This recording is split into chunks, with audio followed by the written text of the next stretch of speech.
ബാച്ചിക്കുട്ടിയാന്ന് പറഞ്ഞിട്ടുള്ള ബാച്ചിക്കുട്ടി കട്ട കലപ്പിലാണ്. കാരണം ബാച്ചിക്കുട്ടിന്റെ ചെരുപ്പൊക്കെ എടുത്ത് ഞാൻ പുറത്തിട്ടുണ്ട്. നിങ്ങൾക്ക് വീഡിയോയിൽ കാണിച്ചു തരാൻ വേണ്ടിട്ടാണ് ഞാൻ പുറത്തിട്ടെ. പക്ഷെ ബാച്ചിക്കുട്ടി ഭയങ്കര കലപ്പിലാണ് അല്ലേ ബാച്ചിക്കുട്ടി?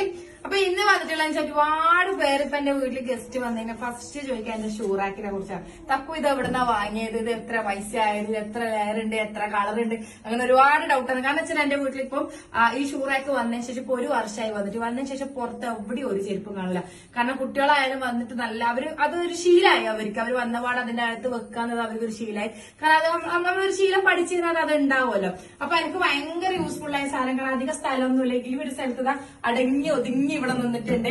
പിന്നെ ഇത് തുറക്കാനൊക്കെ സിമ്പിൾ ആണ്. പിന്നെ അധികം ഒന്നും സ്മെല്ലോ കാര്യങ്ങളോ ഒന്നും ഇല്ല. ഒന്നും കേറി കൂടാന്നുള്ള പോയിട്ടില്ല. ഇപ്പൊ ഷൂലൊക്കെ പാമ്പ് തേള് എന്തെല്ലോ കൂടിക്കും നമുക്ക് കാണലുണ്ട്. അങ്ങനത്തെ ഒരു പ്രശ്നങ്ങളോ കാര്യങ്ങളോ ഒന്നും ഇല്ല കേട്ടോ. നല്ല ക്വാളിറ്റി സാധനമാണ്. മഴ കൊണ്ടാലും പ്രശ്നമില്ല, ഒന്നും പ്രശ്നമില്ല. വെള്ളത്തിന്റെ നനവോ കാര്യങ്ങളോ ഒന്നുമില്ല. നമുക്ക് ക്ലീൻ ചെയ്യാൻ എളുപ്പമാണ്. പിന്നെ അവര് സ്വന്തം ഒരു ഷോപ്പ് കണ്ണൂരും സ്റ്റാർട്ട് ആയിട്ടുണ്ട്. കണ്ണൂർ പയ്യന്നൂർ സ്റ്റാർട്ട് ആയിട്ടുണ്ട്. പിന്നെ നിങ്ങൾക്ക് വേണമെങ്കിൽ അവരെ കോൺടാക്ട് നമ്പർ ഇവിടെ കൊടുക്കുക. നിങ്ങൾക്ക് വേണമെങ്കിൽ നിങ്ങൾ മറ്റുള്ളവർക്ക് ഷെയർ ചെയ്ത് കൊടുക്കുക. ഭയങ്കര യൂസ്ഫുൾ ആണ്. നമുക്കിപ്പോ അവിടെ ഇവിടെയൊക്കെ ചെരുപ്പിട്ട് കളയുമ്പോൾ ഭയങ്കര ബുദ്ധിമുട്ടല്ലേ. കാണുമ്പോ തന്നെ നമുക്ക് ആരെയും ഗസ്റ്റ് വരുമ്പോ തന്നെ എന്തോ പോലെ നമ്മളെ ചെരുപ്പും വന്നാളെ ചെരുപ്പും എല്ലാം കൂടി കൂടുമ്പോ ഒരു കൂടി നിൽക്കും ഇങ്ങനെ. അപ്പൊ നമ്മളെ ചെരുപ്പൊക്കെ നമ്മള് സേഫ് ആക്കി വെച്ചാൽ പിന്നെ വന്നാളത് അവര് പോകുമ്പോ അങ്ങ് പോകുമല്ലോ. അപ്പൊ എന്തായാലും നിങ്ങൾക്ക് ഇത് വേണ്ടവരാണെങ്കിൽ നിങ്ങൾ